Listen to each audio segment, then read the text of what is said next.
Hello viewers, welcome to our channel. ఈ వీడియోలో మనం మటన్ బోన్స్తో రెండు రకాల సూప్లు ఎలా చేయాలో చూద్దాము. ఒకటేమో దగ్గు, జలుబు, జ్వరం వచ్చి నోటికి ఏది రుచి లేదని అనిపించినప్పుడు తాగడానికి చాలా బాగుంటుంది, ఆరోగ్యానికి కూడా చాలా మంచిది. రెండో రకం మనం అన్నంలో కానీ చపాతీ, జొన్న రొట్టె వాటిల్లో నాన్ రోటీలోకి తినడానికి రుచిగా ఉంటుంది. అది ఎలా చేయాలో చూద్దాము. ఇప్పుడు ఒక ఫ్రై ప్యాన్ పొయ్యి మీద పెట్టి వేడెక్కిన తర్వాత 1 స్పూన్ ధనియాలు, 1/2 స్పూన్ జీలకర్ర, 2-3 ఇలాచీలు, ఒక పెద్ద స్పూన్ మిరియాలు, ఒక 3-4 లవంగాలు, ఒక బిర్యానీ ఆకు. ఇవన్నీ మాడకుండా దోరగా వేయించుకోవాలి. చిన్న అల్లం ముక్క, 6-7 వెల్లుల్లిపాయలు పొట్టు తీసి అల్లం పైన పొట్టు కూడా తీసేసేసి వేయించుకున్న ధనియాలు, జీలకర్ర, మిరియాలు, ఇలాచీ, బిర్యానీ ఆకు వేసి ఇలా మెత్తగా పొడి చేసుకోవాలి. వీటిని శుభ్రంగా కడిగి కుక్కర్లో వేయాలి.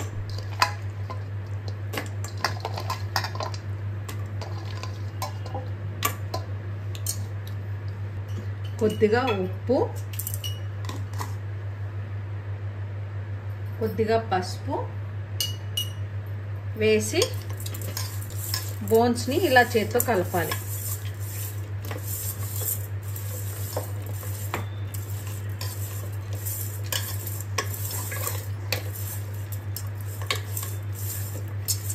ఇలా కలిపిన తర్వాత బోన్స్ మూగిన్ని నీళ్లు పోయాలి.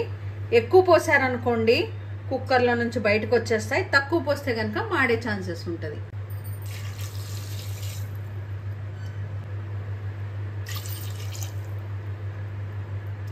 ఇలా బోన్స్ మునిగేంత నీళ్లు పోసి మెత్తగా పొడి చేసుకున్న పౌడర్ని కూడా వేసి కుక్కర్ మూత పెట్టి 7-8 విజిల్స్ వచ్చేంత వరకు ఉడకనివ్వాలి.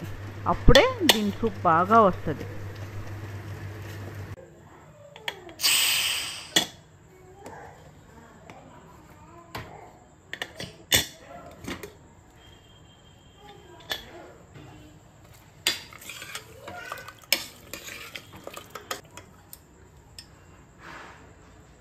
చూడండి సూప్ ఎంత చిక్కగా ఉందో. ప్లస్ మీరు గమనిస్తే పైన ఆయిల్ కూడా తేలుతుంది. మనం ఆయిల్ పోయలేదు, అయినా కూడా ఆయిల్ తేలింది. ఇప్పుడు దీన్ని సర్వింగ్ బౌల్లోకి తీసుకోవాలి. సర్వింగ్ బౌల్లో తీసుకున్నాక సన్నగా కట్ చేసుకున్న కొత్తిమీర వేసి సర్వ్ చేసుకోవాలి. ఇది వేడివేడిగా తాగితేనే చాలా బాగుంటుందండి. ఈ బోన్స్తో అన్నంలో కానీ చపాతీలో కానీ తినడానికి సూప్ చేసుకోవచ్చు.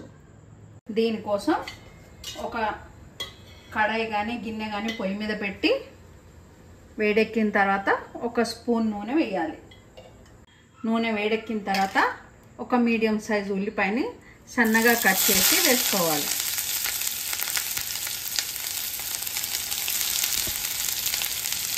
ఈ ఉల్లిపాయలు బ్రౌన్ కలర్ అయ్యేంత వరకు వేగనివ్వాలి. ఇలా బ్రౌన్గా అయిన ఉల్లిపాయలని కొన్ని తీసి పక్కన పెట్టుకోవాలి.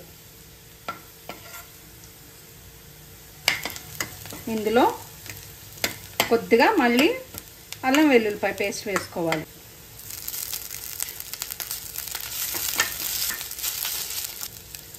అల్లం వెల్లుల్లిపాయ పచ్చివాసన పోయిన తర్వాత ఒక మీడియం సైజ్ టమాటాని సన్నగా కట్ చేసుకోవాలి.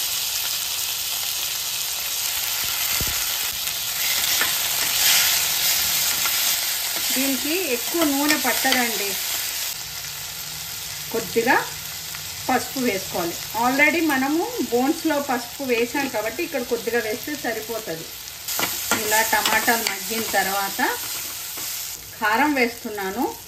ఈ కారంలో ఏంటంటే ధనియాలు, జీలకర్ర, మెంతులు, వెల్లుల్లిపాయలు అన్నీ కలిపిన కారం అండి.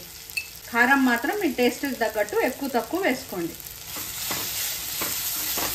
కారం వేగిన తర్వాత ఉడకబెట్టుకున్న బోన్స్ని వేసుకోవాలి.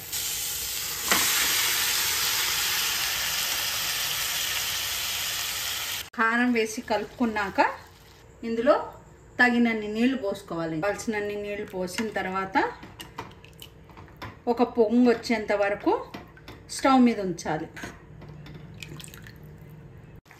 మెత్తగా కనుక బోన్స్ ఉడికితే తినడానికి చాలా రుచిగా ఉంటాయండి. ఇలా కొద్దిసేపు ఉన్న తర్వాత పొయ్యి మీద స్టవ్ ఆర్పేసేసి సర్వింగ్ బౌల్లోకి తీసుకోవాలి. మీరు కావాలంటే కొద్దిగా గరం మసాలా కూడా వేసుకోవచ్చు. కొత్తిమీర, కొద్దిగా పుదీనా, ఫ్రై చేసి పెట్టుకున్న ఉల్లిపాయల్ని ఇలా స్మాష్ చేసి వేసుకోవాలి. 2 రకాల సూపులు రెడీ అండి. జలుబు, దగ్గు, జ్వరం ఉన్నప్పుడు ఏమి తినాలనిపించినప్పుడు తాగడానికి చాలా రుచిగా ఉంటుంది. ఆరోగ్యానికి కూడా చాలా మంచిది. మిరియాలు జలుబుని తగ్గిస్తుంది అంటారు. ఈ సూప్ ఏమో అన్నంలో కానీ జొన్న రొట్టె, చపాతీ, పూరి వాటిల్లో తినడానికి రుచికరంగా ఉంటుంది. ఇది కనుక మీకు నచ్చితే లైక్ చేయండి, షేర్ చేయండి, కామెంట్ చేయండి. మొదటిసారి కనుక మన ఛానల్ని చూస్తుంటే ఛానల్ని సబ్స్క్రైబ్ చేసుకోండి. Thank you once again for watching our channel.